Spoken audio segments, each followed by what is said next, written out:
Good morning, everyone. Good morning. The sun is shining on us today. Greetings. Welcome to the 2025 reintroduction of the Equality Act. We're here today to fight for equality, to fight for opportunity, to fight for freedom, because freedom is the right to participate fully in every aspect of our national life. Freedom is the right to live as your authentic self without fear of harassment or discrimination or violence. Freedom is the right to be treated as equal with all other Americans. But right now we're witnessing a contraction of freedom and opportunity. More than 850 anti-LGBTQ plus bills have been filed in state legislatures this year. That is a record, and we're only in April.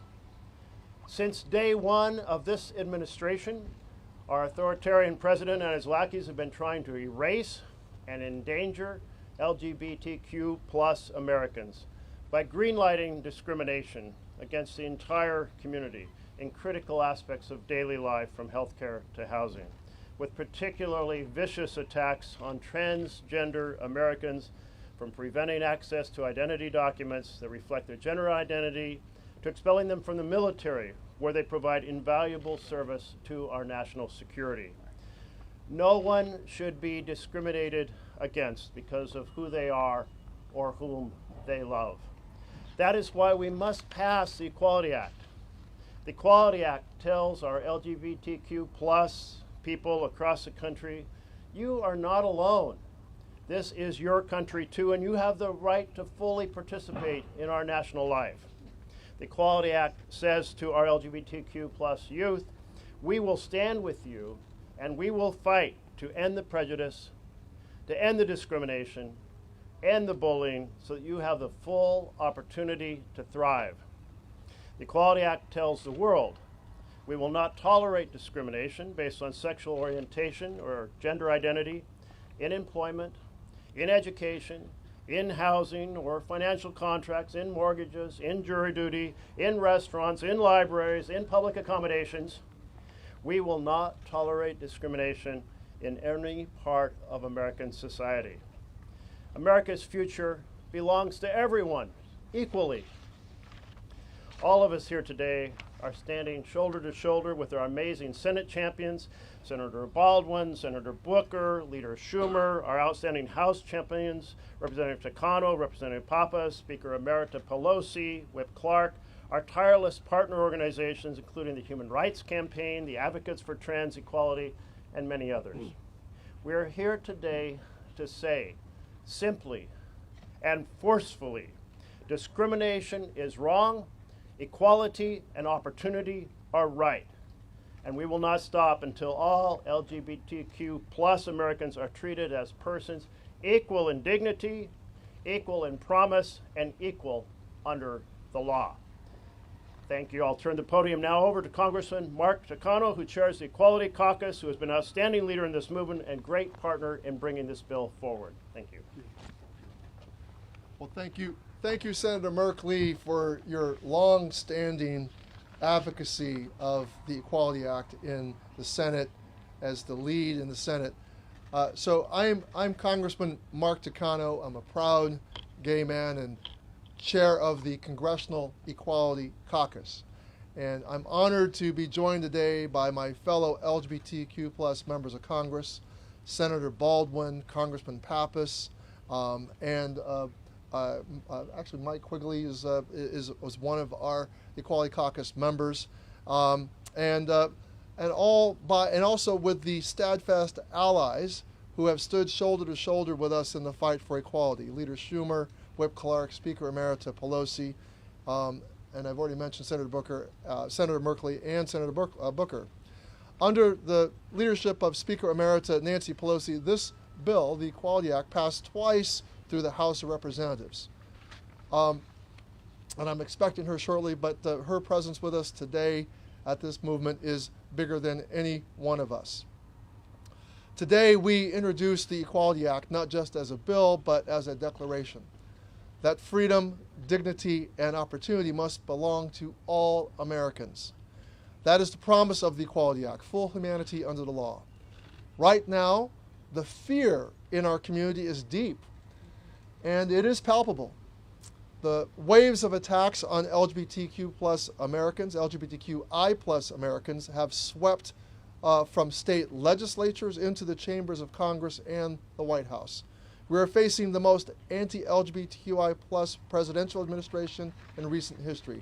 And for that reason, we demand that our existence be not just recognized, but protected.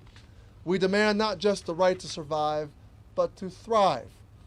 We demand the same right as any other American to live freely in this country without being forced to justify our existence or prove our worth. Now more than ever, LGBTQI plus Americans need our fundamental civil rights codified into law. The Equality Act prohibits discrimination in 7 key areas of everyday life and extends to the LGBTQI plus community the same civil rights that other Americans enjoy. It strengthens the civil rights framework not just for LGBTQI plus Americans, but for all Americans, reinforcing protections for women, religious minorities, and people of color. And it says clearly you should not be denied a job, a home, a loan, or a seat at the table simply because of who you are. We cannot leave those basic rights vulnerable to a patchwork of inconsistent protections, hostile administrations, or unpredictable courts. Now, I know the sting of discrimination. I have lived it.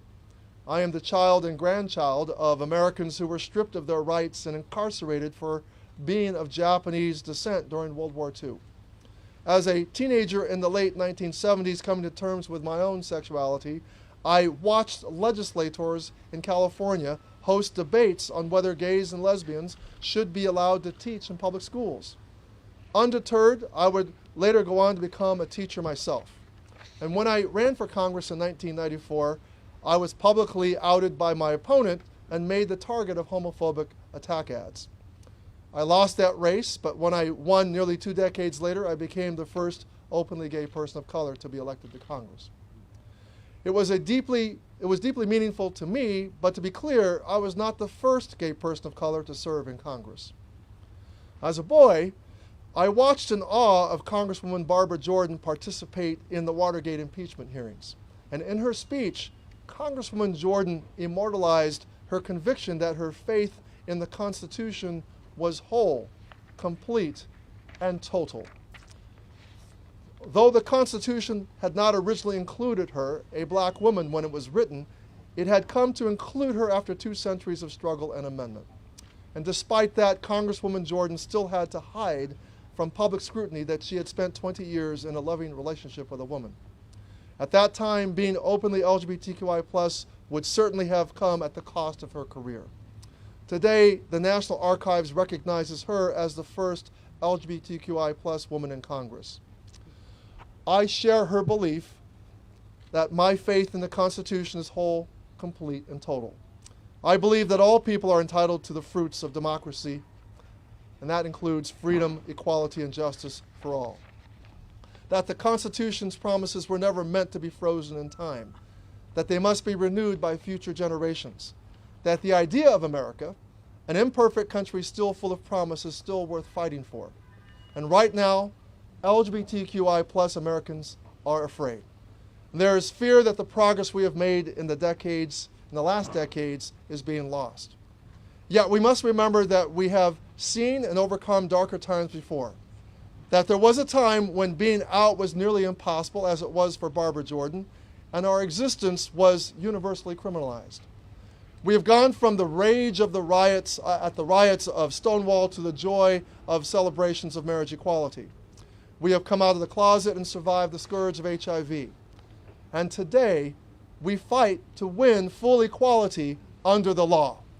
We were born for this fight and forged in resistance.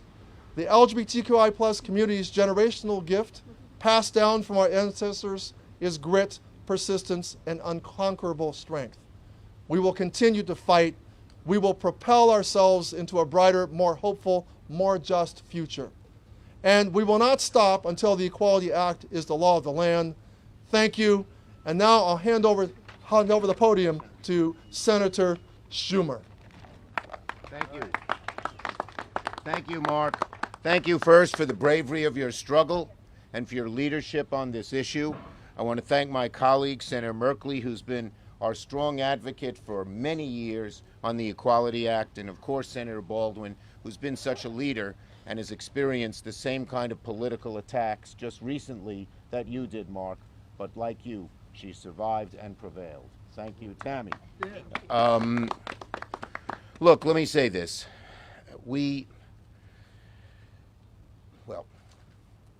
It is hard to believe in 2025 that in so many states, not New York, but my daughter and her wife, if they lived in another state, could be told, you can't rent this apartment, you're lesbians. A doctor could say, I don't want to treat you, you're lesbians. An employer could say the same. It's amazing.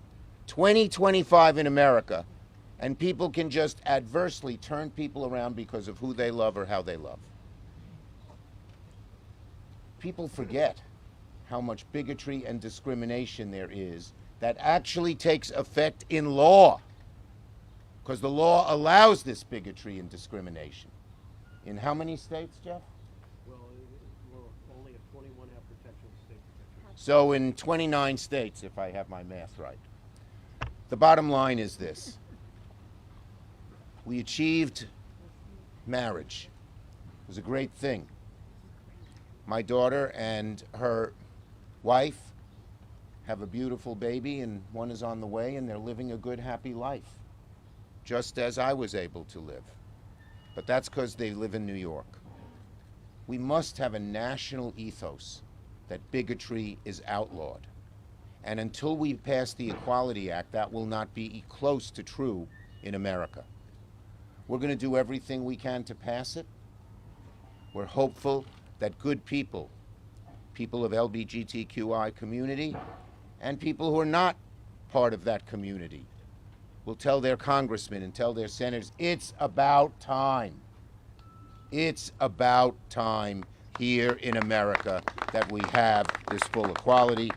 I'm committed to the cause, personally, politically, and just morally, and will do everything I can to help get our legislation passed in the Senate. Jeff, thank you. Want me to go next? We'll have Tammy and then I'll have you. Well, what a beautiful day. And colleagues, it is so great to join all of you to announce the reintroduction of the Equality Act. The bill that we're here to talk about could not be more straightforward or common sense. The Equality Act simply puts into law what we all believe, that every American is created equal and should be treated equally under the law. This is a tenet of our nation's founding and something that I know and my constituents take seriously. But as we all know, for far too many LGBTQ Americans in states across the country, equality is not the reality. Depending on where you live in this country, you are afforded a different set of fundamental rights if you are gay, lesbian, or transgender. And let that sink in. It's a patchwork of rights and protections depending on who you are and who you love. Will you be protected from being discriminated against by a bad landlord when you try to rent a house? Depends on where you live. Will you be protected from being discriminated against when you are trying to get a mortgage or a new credit card? Again, it depends upon where you live. The list of these basic rights that some people have and some people don't goes on and on. This year alone, the ACLU is tracking over 570 bills in state legislatures across the country that aim to strip away rights from LGBTQ Americans, including 12 in my home state of Wisconsin. If these bills become law, it will further this patchwork of rights. If they don't, it will still make our friends, our families, and our neighbors feel less safe, less welcome in their own communities. But look, take it from me, the first elected openly gay senator in US history. A more welcoming, more equal country is possible. It takes hard work, but it's work that is worth doing. Just a few years ago, we proved that. I was proud to lead the charge to pass the Respect for Marriage Act into law in 2022. Yep. And that was the first time that we codified marriage rights for gay and interracial couples into law. At that time, I got so many questions about how we were able to get so many Republicans on board. The simple truth was that we had open and honest conversations with our colleagues about the people in their lives, their family members, their staff members, their neighbors, their fellow parishioners who were gay. And today, that's who I ask both my Republican and Democratic colleagues to think about when considering the Equality Act. This is simply a matter of right and wrong. I, for one, believe that every American deserves to be treated and protected equally under the law. The Equality Act makes simply clear that in the United States, we will not tolerate discrimination based on sexual orientation, based on gender identity, just like religion, race, or ethnicity. Equality is not a privilege. It is what we are owed as American citizens. And I'm committed to making that promise a reality. And next, I would love to welcome up to the podium Speaker Emeritus Nancy Pelosi.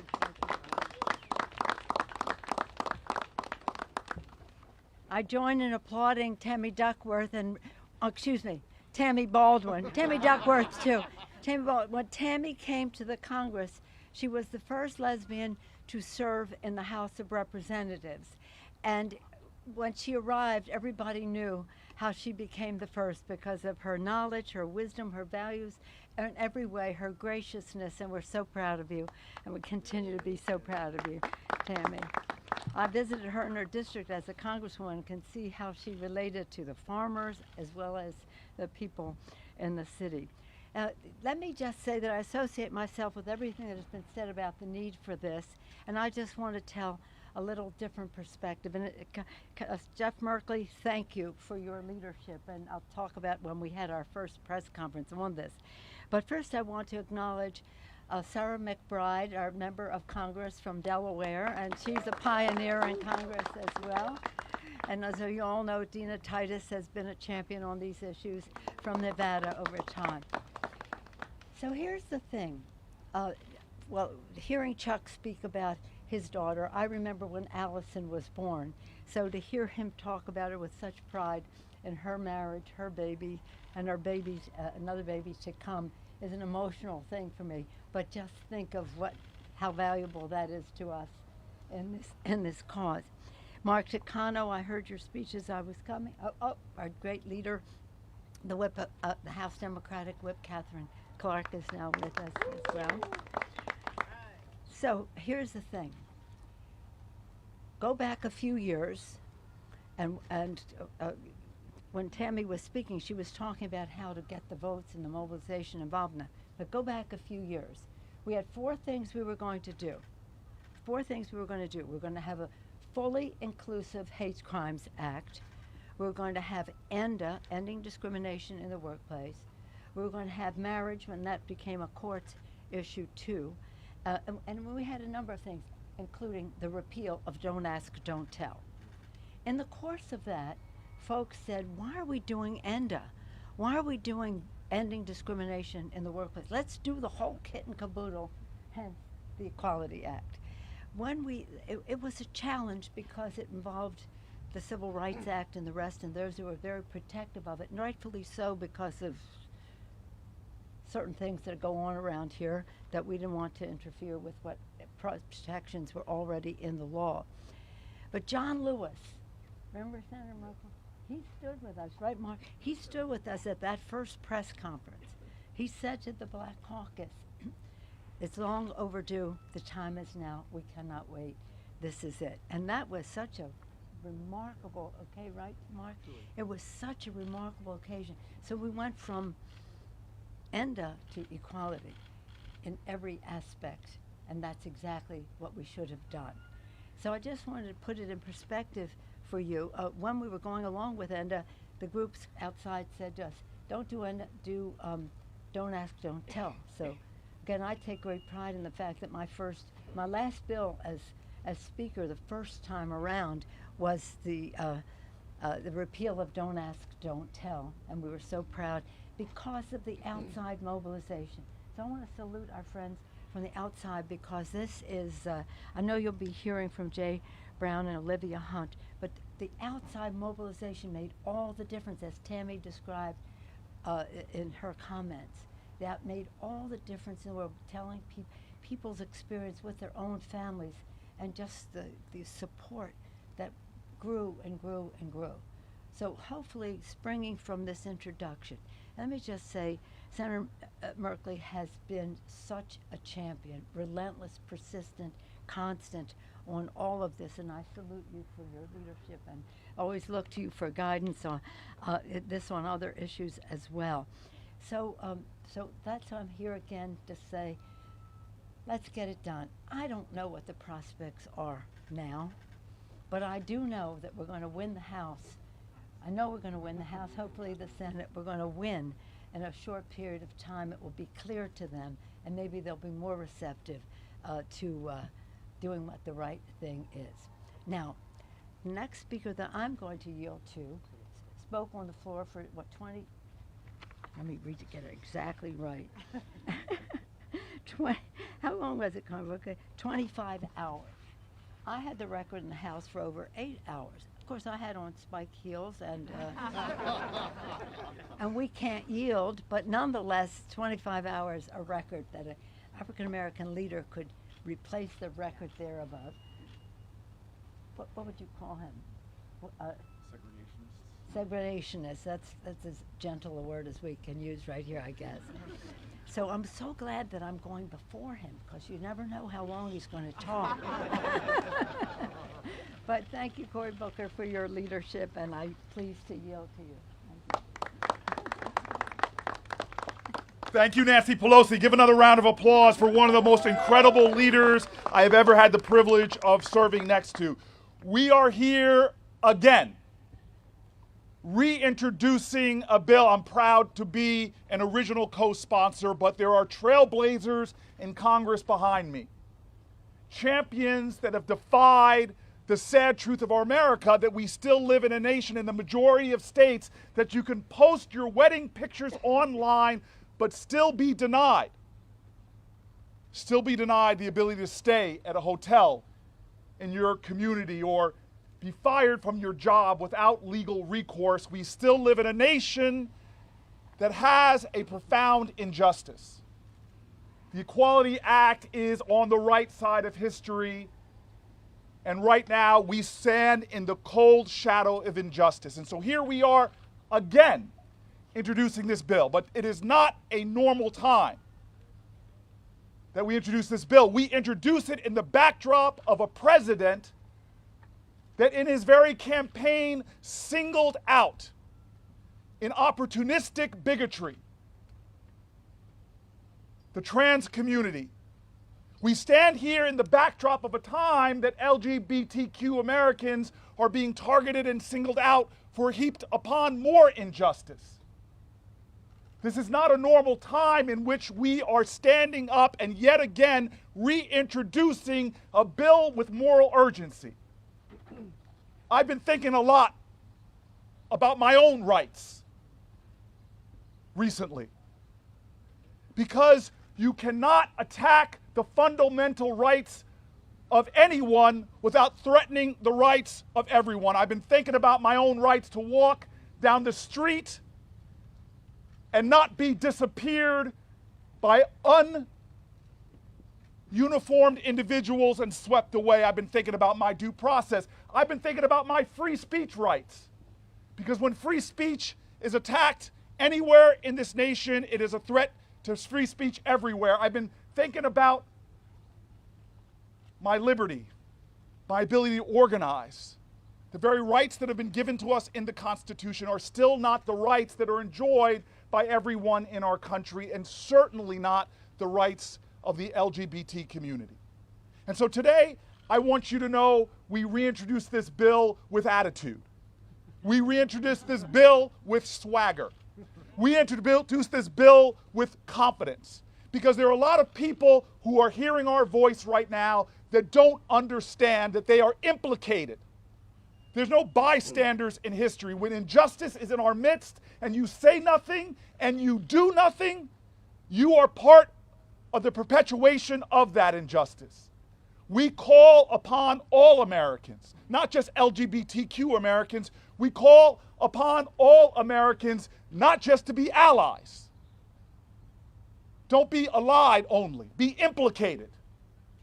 Don't just be allied only.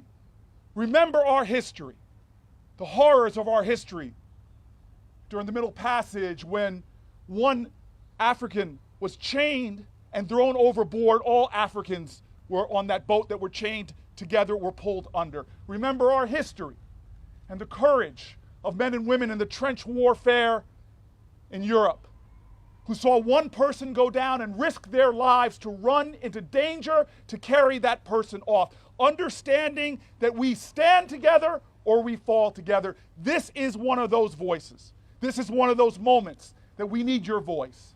And so I say in conclusion very simply this. There are Americans today that are worried, that are afraid, that need to hear from you. There are Americans today that are afraid to go to their grade school because they're still being bullied for who they are and how they love. There are people today that feel so tired and so worried that this nation will not stand for what it says we should stand for. And so I say to those people that we will speak up. We will stand up, that Americans will stand up. I say to those people, remember what the good book says, that weeping will endure through the night, but joy cometh in the morning. I remind those Americans that even the truth, when crushed to the ground after lie, after lie, after lie, that the truth will still rise again, that this is still one nation under God, that we still swear an oath of liberty and justice for all, and that we will not stop until freedom rings from every coast in this country, that freedom rings for every person and every soul, that freedom rings for every American, no matter who you are, race, color, or creed, LGBTQ American or straight ally, that we declare that the arc of the moral universe is long, but it doesn't bend automatically. We declare today and every day, until justice is established in this land, until the Equality Act passes, we declare that we, the people, will grab hold of that arc and pull and bend it until we live up to our promise in a country and truly are free at last, free at last. Thank you very much. Let me just say about Catherine Clark, who's coming up next.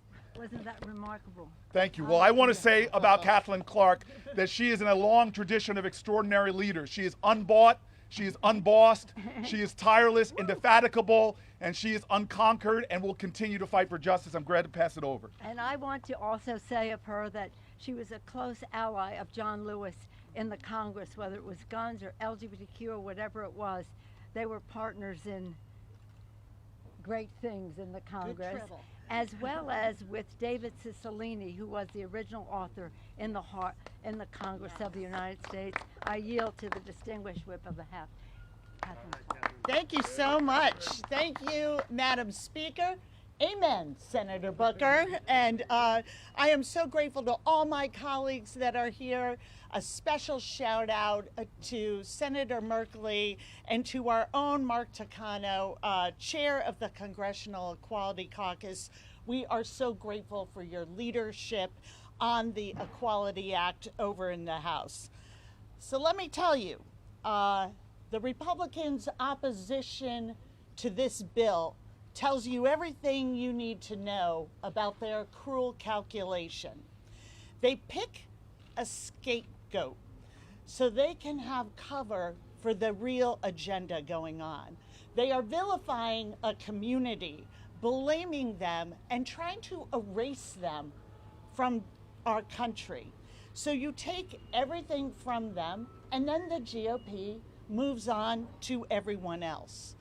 Taking away Medicaid, Social Security, defunding our public schools and childcare, taking away control over our own bodies, and taking away the right to live as you are. They believe that safety and opportunity are not a right, but a luxury of a few. The Republicans have decided that some Americans are unworthy of freedom, unworthy of health care and housing and education and a voice because of who they are, because of what they look like, or who they've married, or how much money they have. But here's the truth that we know. The basis of the Equality Act is that freedom is a birthright of every person. And we can only defend ours if we defend everyone's. Freedom doesn't grow in a pot. It's not a container plant that you stick in a corner. It only thrives in the open, unfettered. And otherwise, it withers and dies for everyone. And that's what this fight is about.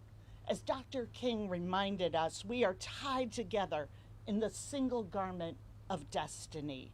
So thank you all for coming together. Thank you for fighting for a future, a destiny that is worthy of all of our children. And where the rights and dignity of the LGBTQ Americans are unquestioned, where every person can live free of discrimination in all of its forms. So please help me welcome a colleague who's working every day to make that dream a reality.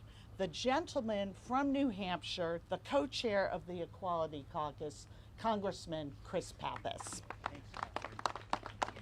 Well, thank you so much to our whip, the amazing Catherine Clark. I want to thank the other leaders who are with me today. Chair Takano of the Equality Caucus, Senator Merkley, thank you for bringing this bill to the floor once again. And to Speaker Emerita Pelosi, thank you for helping to usher the Equality Act twice through the House of Representatives. We're ultimately going to get this done. It's a matter of when and not if. We are committed to this fight, and so thank you for your persistence. I also want to thank Congresswoman McBride, who is an inspiration to all of us. We are so happy to have her joining our Equality Caucus in Congress. So look, full equality under the law, nothing less and nothing more.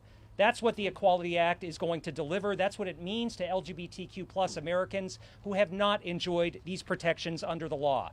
And while we know this is an uphill battle for sure, there can be no backing down from this fight. No backing down from the fight that's about freedoms and protections and the dignity that all Americans deserve. So I come from New Hampshire. We put live free or die on our license plates because we take freedom incredibly seriously there. We were the first state to pass marriage equality legislatively, where a governor signed it into law. And in 2018, Democrats and Republicans came together to add transgender granted status to our state's non-discrimination statutes. So I know the people I represent want their government. They don't want their government telling people how to live their lives. They fundamentally want everyone to be equal before the law and to have the same rights and responsibilities. Passing the Equality Act is consistent with the basic promise of America, and it has never been more urgent that we confront the politically toxic attacks on our community and that we move forward. I think of the LGBTQ+ community members that we all talk to, people who are beyond afraid about the direction of our nation. Think about the high school student who reached out to our office. He couldn't attend class for a week after the last election, despite having supportive family and friends, because he felt to his core that there wasn't a place for him in the United States of America. I think about the trans constituent who told me the other day that they've never felt less safe in their community, are always looking over their shoulder, and are taking new precautions when they just go about their day-to-day business. No one should question whether or not they have a future in the United States or can live authentically. No one should feel unsafe in their community. No one should be a second-class citizen in the United States of America in the year 2025. So the Equality Act is for them. It's for all of us, because not only will it establish the legal protections that are overdue, but it will send a powerful and unmistakable message about who we are as Americans and the kind of future that we can secure together. You know, just the act of introducing this bill again, that's enough to give people hope at a time where it is in short supply. But we're not going to stop there. We're going to keep fighting. We're going to keep showing up month after month, year after year, until this bill is finally the law of the land. You know, Jefferson referred to equality as a self-evident truth, meaning it didn't need really any further explanation or defense. And today, Americans overwhelmingly believe the same. They embrace the Equality Act. 7 out of 10 Americans support passing this law. So it's time leaders in Washington caught up to how people are living their lives and how people feel about the enduring promise of America's founding and extending the same rights and protections to the LGBTQ plus community. We are going to get this done. Whether it is in the next few weeks, few months, or few years, we all have to stay committed to this fight. So with that, I want to bring up a great partner from an organization who's a driving force behind the Equality Act, Jay Brown, who's the Chief of Staff to the Human Rights Campaign. Jay. Good morning. Thank you, Congresswoman Clark. Thank you, Congressman Pappas. Thank you to our lead sponsors of the Equality Act, Senators Merkley, Baldwin, and Booker, and Congressman Takano for incredible leadership as champions of the LGBTQ community. And of course, we are so grateful to have leaders Schumer, Jeffries, and Speaker Emerita Pelosi, who have stood up time and again for LGBTQ plus equality. I'm Jay Brown. I'm proud to serve as the Chief of Staff of the Human Rights Campaign, and I'm here representing our more than 3 million members and supporters across the country. Today, as we announce the introduction of the Equality Act, I'm thinking about the journey that brought us here. I'm thinking about the activists who marched at Stonewall, the couples who fought for the right to marry, the trans Americans who have bravely lived their truth in the face of discrimination and violence. Their courage has paved the way for this moment. But I'm also thinking about those who still wait for justice, the young people in states where lawmakers have targeted them with harmful legislation, the same-sex couples who still face discrimination when trying to adopt children or access health care, the LGBTQ plus workers who still feel like they have to hide who they are in the workplace. We're talking about real people here, people like Carter Brown from Dallas, who was outed at work and eventually fired due to anti-transgender discrimination, and Queen Hatcher Johnson from Atlanta, whose landlord asked her to move out after she came out. In 29 states across America, LGBTQ people still lack comprehensive, explicit non-discrimination protections. This means that in more than half of our country, your ability to live, to work, to thrive can depend on whether others approve of who you are or who you love. This isn't just wrong, it's un-American, and it's why the Equality Act is so essential. But this bill does more than protect LGBTQ people. It strengthens our civil rights protections for everyone. It expands public accommodation protections for women and for people of color. It ensures that people of all faiths are protected from discrimination. The Equality Act recognizes that our struggles for justice are interconnected, and our progress must be shared. At HRC, we've built the largest grassroots equality movement in history, a movement that has already made more than 30,000 calls this year to members' offices asking them to support the Equality Act. We've mobilized millions of equality voters who make LGBTQ rights a priority at the ballot box, and we've partnered with major businesses that have adopted non-discrimination policies of their own. We've built coalitions with allies across the political spectrum who understand that discrimination is bad for business, bad for communities, and bad for America. So today, I'm asking all Americans to join us in this fight. Call your representatives and tell them to support the Equality Act. Share your stories, because personal stories change hearts, minds, and laws. And remember that progress isn't always linear, but it is inevitable when we stand together. And now I'm so honored to introduce my dear friend, Advocates for Trans Equality's Director of Federal Policy, Olivia Hunt.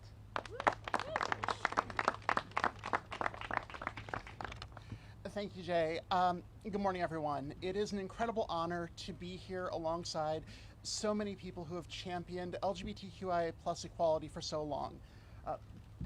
Senator Merkley, Representative Takano, Senator Baldwin, Leader Schumer, Senator Booker, I apologize, Representative Bride, Representative Pappas, Leader Pelosi, and of course Whip Clark. Thank you all for everything that you've done for our community. Now, if you're anything like me, for you, spring is a time to take stock, to pause and reflect on what's gone before.